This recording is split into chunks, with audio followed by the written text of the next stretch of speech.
우리가 태어나면서 죽을 때까지 많은 사람들과 관계를 하면서 살아가는데요. 갈등이 없을 수가 없습니다. 근데 수많은 갈등이 있는데 우리는 이 갈등을 늘 만족스럽게 해결하지 못하고 살아가고 있습니다. 사실. 그리고 이러한 것은 우리가 초등학교 때부터 대학 졸업할 때까지 우리가 수많은 배움을 가지는데 그 누구도 알려주지 않습니다. 한 번도 배운 적이 없습니다. 그러나 우리에게는 너무나 많이 필요합니다. 그래서 언어학을 전공하고 있는 제가 학자적인 관심과 또 저 또한 한 사람의 생활인으로서 매 순간의 갈등에 관한 어려움을 해소하고자 이렇게 두 가지 목적이 결합을 해서 이런 연구를 하게 됐습니다. 오늘 짧은 시간이기 때문에 많은 말씀을 드리지 못하겠고요. 기본적인 사항에 대해서 좀 말씀을 드리겠습니다. 우리가 살아가면서 이제 갈등이 없을 수가 없는데요. 예를 들면은 직장 상사인데 다른 나 밑에도 부하 직원들이 있는데 나를 너무 무시하는 함부로 반말을 하거나 이런 이제 상사가 있을 때 이분에게 어떻게 하면 그러지 말아달라는 얘기를 할 수가 있을까? 또 반대로 분명히 나의 하급자인데 이 친구가 왜 이렇게 나에게 좀 예의 바르지 않고 까칠하게 나오고 이런 사람을 어떻게 내 편으로 만들 수 있을까? 또 뭐 여성들 같은 경우에는 동서들 간의 또 시댁과의 갈등 이게 해결되지 않는 그런 갈등도 많이 있고요.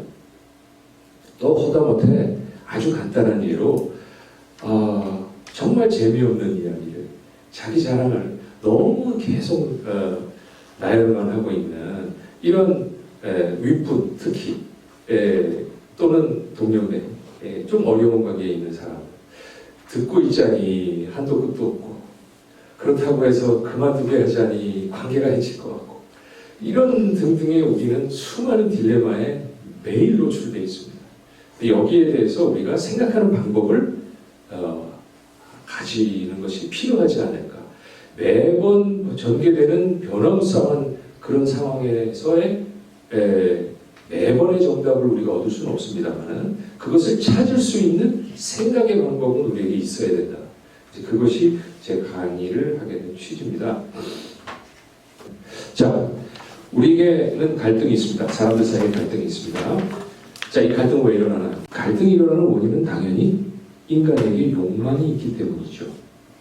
인간에게 원하는 것이 있기 때문입니다. 그 원하는 것이 서로 달라서죠. 자, 그런데 우리가 이 원하는 것, 자기의 욕망을 실현시키기 위해서 뭘 씁니까? 각자의 이성을 쓰죠. 그래서 사회생활도 하고 성공을 위해서 열심히 노력을 하고 있습니다. 자, 그런데 이 욕망의 실현의 도구가 이성인데요. 이 욕망 실현의 결과가 어떻게 나타나냐? 그것이 바로 감정으로 나타납니다.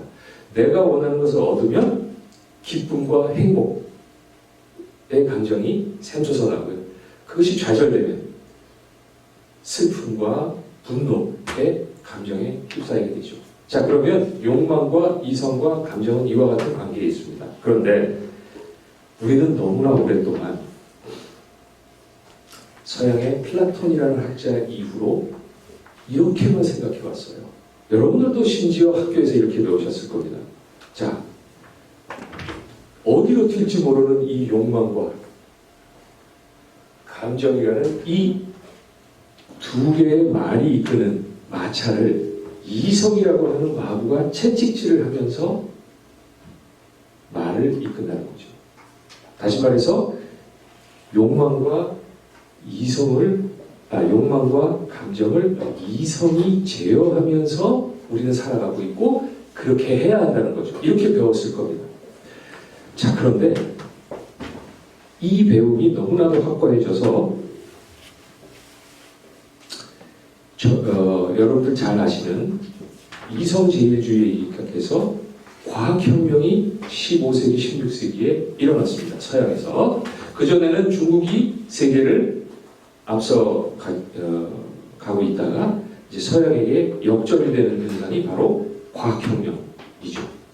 그러다가 더 가속화돼서 산업혁명이라는 것이 일어나게 되죠. 네. 그래서 산업혁명이 일어난 이후에 20세기 초까지 이성에 대한 확신에 가득 찼습니다. 유럽 사람들은요. 그래서 1차와 2차 산업혁명을 거치면서 유럽인들은 어떤 생각을 가지게 됐냐면요. 자, 이제 과학의 힘으로 인간은 행복해질 것이다. 우리의 사회는 이상적인 유토피아의 사회가 될 것이다. 산골까지 다 전기가 들어갈 것이고 인간은 중노동으로부터 해방이 될 것이고 인간은 이제 행복한 사회에 이상적인 사회에 들어갈 수 있을 것이라고 그 누구도 의심하지 않고 살았어요. 이건 마치 지금 여러분들이 우리는 100살까지 살 것이야. 이제는 100세 시대야. 라고 하는 것을 지금 이 방에 계신 분들도 거의 아무도 의심하지 않은 겁니다.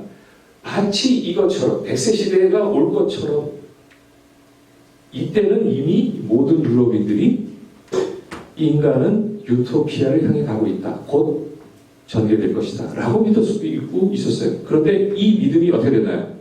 실현이 됐나요? 아니죠. 산산조각 났습니다. 뭐에 의해서? 두 번에 걸친 세계대전에 의해서.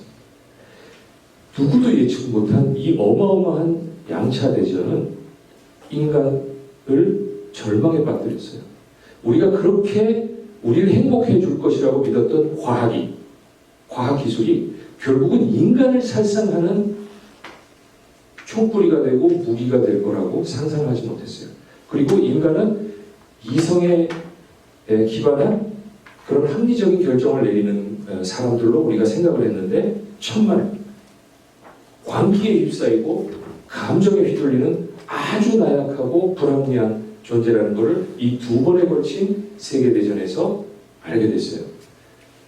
자, 그럼에도 불구하고 인간은 그래도 이성을 가져야 좀 더 좋은 사회를 살 수 있을 거야 라고 믿었죠. 그런데 심지어 여러분들 판단을 내릴 때 감정이 내리나요? 이성이 내리나요?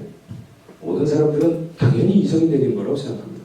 그러나 여러분들 이성으로 판단을 내리나요?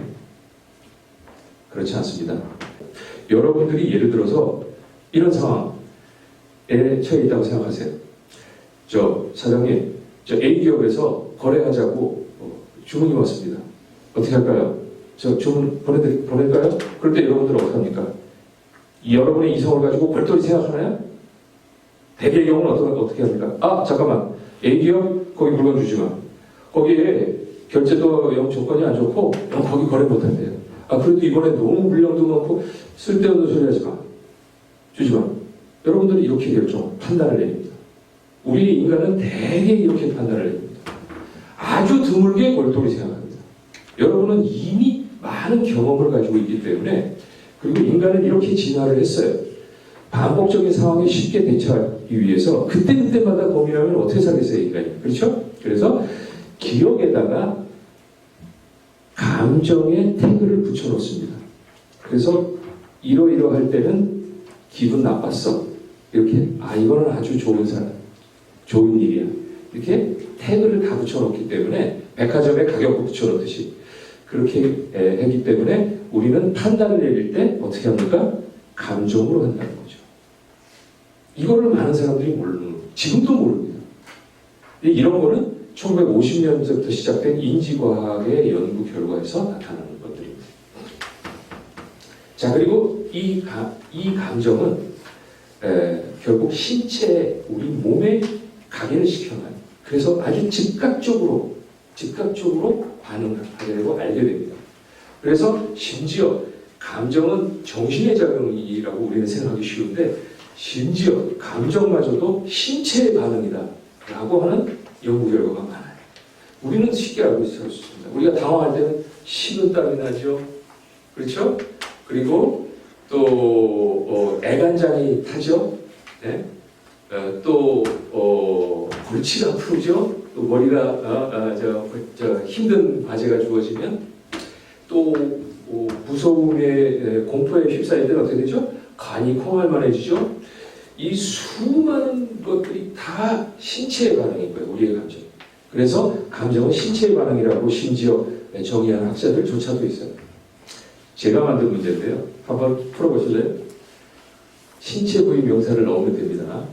길에서 우연히 만난 옛사람, 나보다 못 살면 뭐가 아프죠? 가슴이 아프죠. 나보다 잘 살면 배가 아프죠. 그리고 지금이라도 같이 살자고 하면 머리가 아픕니다. 예. 자, 이와 같이 우리의 감정은 신체에 바로 저장이 되겠습니다. 자, 그런데 욕망은 왜 생길까요? 이 모든 게 욕망 때문에 이루어지는 거죠. 욕망은 도대체 왜 생기나요? 그건 당연히 삶의 필요 때문에 생기죠. 살아야 하니까. 생명을 유지해야 되니까. 그 욕망이 있는 거죠. 삶에 대한 욕망을 코나토스라고 하는데요. 자기 보존의 욕망입니다. 나를 그대로 유지하고 싶은 욕망. 모든 생명체의 욕망이죠. 항상성을 유지하는 욕구가 있는 거예요. 다시 말해서 내 몸을 편안한 상태로 계속 유지하고 싶은 거죠. 잠시 흥분해도 다시 원상태로. 잠시 다운됐어도 다시 원상태로. 그래야 계속 살아가는 거예요. 항상성을 유지하는 거죠. 그렇게 해서 나온 욕구가 생리적인 욕구, 먹고 자고 배설하고, 그 다음에 안전 욕구. 당연히 의식주 해결해서 내가 안전을 도모하죠. 자, 이 두 가지는 뭐죠? 삶이 아니에요. 이건 생존이죠. 모든 동물들이 다 하죠. 그러나 이것이 해결이 안 되면 안 되기 때문에 반드시 기본적인 욕구라고 할 수가 있어요. 자, 그런데 자, 여러분들 다 아시는 거예요. 매슬로우의 욕구 5단계인데요. 자, 생리적인 욕구, 안전 욕구 됐습니다. 자, 나머지 세 개가 정말 삶의 욕구인데 제 첫 번째가 뭐죠? 관계 욕구예요. 어딘가에 소속이 되고 누군가를 좋아해야 우리는 살아갈 수 있어요. 그 다음 인정을 받고 싶은 욕구가 있어요. 누군가에게. 우리는. 네. 그리고 나아가서는 어떻게 되죠? 자아실현 욕구라는 게 뭐죠? 내 잠재력을 발휘해서 뭔가를 성취하는 욕구. 이 세 가지가 인간의 기본 욕구예요. 자, 그런데 여기까지 다 아세요. 이거는 뭐냐? 인간을 살아가게 하는 욕구예요. 자, 그런데 우리는 가끔씩 죽을까 고민도 하고 실제로 스스로를 죽음에 빠뜨립니다. 얼정한 재벌가, 돈을 엄청 많이 쌓고 있는 재벌도 자살을 합니다. 그러면 이 세 가지 욕구는 살게 하는 욕구인데 무엇이 죽게 할까요? 이 세 가지 욕구 중에 한 가지가 없으면 죽을까요? 아닙니다. 관계 욕구가 형성이 안 되면 불행한 삶을 살지언정 죽지는 않습니다. 혼자서 외톨이처럼 살아가는 사람도 있어요. 맨 위에 성공하는 인생이 아니에요. 내가 하고 싶은 일을 못해도 근근히 살아갈 수 있어요. 자, 그런데 이거 인정 욕구만큼은 충족이 안 되면 우리는 스스로 생을 마감하게 되는 거예요. 제가 드리고 싶은 말씀은 뭐냐면 우리를 살아가게 만드는 욕구와 우리를 죽게 하는 욕구는 다르다는 거죠. 그걸 몰라요, 많은 사람들이. 자, 죽게 하는 욕구는 인정 욕구가 충족이 안 됐을 때 나옵니다. 어떤 문제가 크게 생겼어요. 근데 이 문제를 내가 해결할 수가 없어요. 그럼 나는 무력감에 빠집니다. 나는 살아서 뭐 하지? 이 문제를 해결을 하지 못하는데, 그리고 이것이 남에게 알려집니다. 그러면 수치심에 휩싸여요. 그런 다음에 어떤 느낌이 들죠? 내 가족, 내 동료, 내 선후배한테 너무 미안하다. 내가 내 책임을 다하지 못하는구나. 이렇게 하면서 우리는 생을 마감하게 돼요. 그런데 한마디로 이거는 뭐냐? 자기 효능감, 내가 살아가야 할 필요가 있는 사람이다. 이게 상실되면, 그러니까 내가 살아갈 능력이 있고 살아갈 어떤 충분한 이유가 있는 그 이유를 인정할 수 있는 그런 요건이 충족이 되면 살아가는데, 이게 안 되면 내가 인정받지 못하면, 스스로 나를 인정하지 못하면, 그러면 살 수가 없는 거고요. 다른 말로 하면 내가 인정받지 못하는 게 뭐죠? 무시당하는 거죠. 자, 이 무시당하는 것이 인간을 살 수 없게 만들고요. 이게 모든 갈등의 원인입니다. 모든 사람들 사이의 갈등은 다 이겁니다. 지금 뭐라고 그랬지? 날 무시하는 거야? 이걸로 모든 갈등이 시작이 됩니다. 자, 그래서 자기 효능감이 가장 중요한 겁니다.